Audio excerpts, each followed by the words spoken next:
something caused this break, Gil. Yeah. Something caused this break. Yes, it did. It was Vanessa caused the break, so they had to be on the out. By now, many fans are aware that Kobe Bryant's parents were never fond of Vanessa, but now they're finally revealing their reasons, and it runs far deeper than most people imagined. According to them, Vanessa was the driving force behind Kobe turning his back on his own family. Also, she could maintain full control over him. The details are messy, and the backstory makes it even more complicated. The seeds of resentment were planted in the late 1990s, at a time when Kobe Bryant was already making waves as one of the NBA's brightest young stars. Coming from a basketball family, his father, Joe Jellybean Bryant, was a former NBA player. Kobe had grown up with his parents' unwavering support. They had encouraged his unprecedented leap straight from high school to the NBA, and the family seemed united in their shared pursuit of basketball greatness. But that all changed in November 1999, when Kobe met Vanessa Lane on the set of a music video for VA East Side's GD Up. Vanessa, just 17 years old at the time and still in high school, was working as a background dancer. Kobe was 21 and already an emerging NBA star. Their attraction was immediate and intense, sparking what many would later call an obsessive romance. That alarmed Kobe's family from the very start. The age gap was notable in raised eyebrows, but it wasn't the only factor. For Joe and Pamela Bryant, Vanessa embodied everything they didn't want in a daughter-in-law. Vanessa, of Mexican and Irish heritage, didn't fit the vision Kobe's parents had for his future wife. According to multiple sources close to the family, Joe and Pam had strong ideas about who their son should marry, and a teenage Latina with no ties to wealth, prestige, or established status didn't match their expectations. The speed of the relationship only heightened their concerns. Within 6 months of meeting, Kobe proposed to Vanessa on her 18th birthday in May 2000. To his parents, this was a nightmare scenario, a 21-year-old son racing into marriage with someone they considered entirely unsuitable. But the most divisive issue wasn't just her age or background, it was something far more personal and, in their eyes, unforgivable. Reports from family, friends, and the media revealed that Joe and Pamela's disapproval was tied to the fact that Vanessa wasn't African American. Their preference for Kobe to marry within his racial community wasn't just cultural, it was racial prejudice. A 2020 report stated that Joe's rejection stemmed from Vanessa's Mexican heritage, and family acquaintances confirmed that this was a heartbreaking point of contention from the start. As a result, their opposition to the relationship grew. More aggressive, they reportedly tried to influence Kobe to date someone more suitable, and insisted he was too young to make such a life-altering commitment. They viewed his intense devotion to Vanessa as unhealthy, worrying it could distract him from his basketball career. Everything came to a head when Kobe and Vanessa announced they were getting married. On April 18, 2001, the couple wed at St. Edward the Confessor Catholic Church in Dana Point, California. The ceremony was intimate, with only about a dozen people in attendance, and glaringly absent were Kobe's parents, Joe and Pamela, along with his sisters, Sharia and Shia. This wasn't an oversight.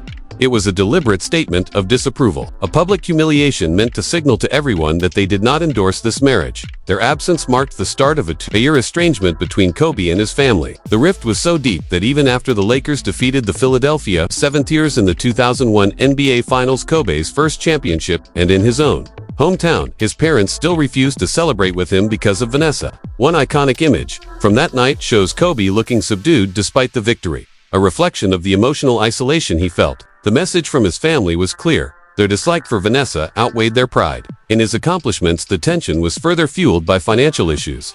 From early on, Kobe provided significant financial support to Vanessa's family, which purportedly irritated his parents. They saw him buying houses and helping his in-laws while they themselves felt sidelined and dependent. This fostered a sense of competition, with each side feeling they were being treated unfairly. The perception, whether accurate or not, was that Vanessa's family was prioritized, while Kobe's own parents were held to stricter conditions. Although the birth of Kobe and Vanessa's first daughter, Natalia, in 2003 temporarily mended the relationship, the reconciliation didn't last. The fragile peace would be tested repeatedly. They survived major trials together, including Kobe's 2003 sexual assault case in Colorado, where he admitted to infidelity but denied the assault.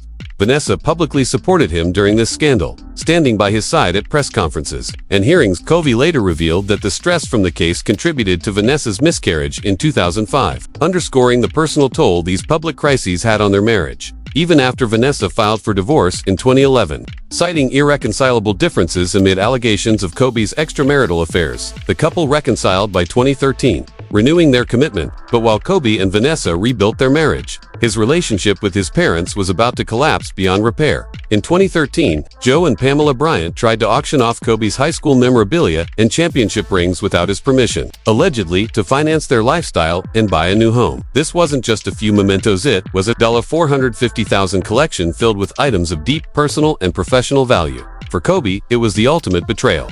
These were the symbols of his life's work, and his parents had attempted to sell them without so much as asking. Kobe sued his parents and the auction house, and although the case settled out of court, the relationship was destroyed. Joe and Pam issued a public apology, saying they regretted their actions and appreciated the financial support Kobe had given them over the years. But for Kobe, the damage was irreversible. In a candid 2016 ESPN interview, Kobe admitted, "Our relationship is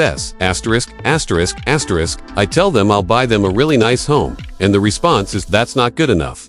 Then they're selling my His words revealed years of frustration and a pattern of behavior where he felt treated more like an ATM than a son. The auction incident became the symbol of everything wrong in their relationship: questions of respect, boundaries, and whether they valued him as family or simply as a financial resource. Through it all, Vanessa remained in a challenging position, already dealing with their hostility and prejudice. She was also accused by some of being the reason Kobe cut ties. Former teammates and friends speculated that Vanessa, feeling targeted by his parents, pushed Kobe to choose between them and her hand. He chose her. This, they believe, was a choice Joe and Pam never forgave. Following the auction scandal, Kobe and his parents went 3 years without speaking. When Kobe played his final NBA game in 2016, they were nowhere to be seen, a glaring absence on a night that should have been a celebration. Kobe admitted that they didn't talk much and that maybe their relationship would improve down the road. But at the time, it was effectively non-existent. The financial aspect added another layer of strain. Kobe had already cut off financial support to his sisters to encourage independence, and believed his parents expected more than they deserved. This wasn't about withholding money, it was about enforcing boundaries and ensuring relationships weren't purely transactional. The emotional cost was enormous. Despite his historic career, Kobe lived with the pain of estrangement from his parents, knowing they had once chosen money over their relationship with him. And while the public often viewed Joe and Pamela as opportunistic, there's another perspective worth considering. Perhaps they, too, were swept up in a situation that spiraled out of control, with years of resentment, cultural clashes, and financial disputes leaving wounds that would never fully heal.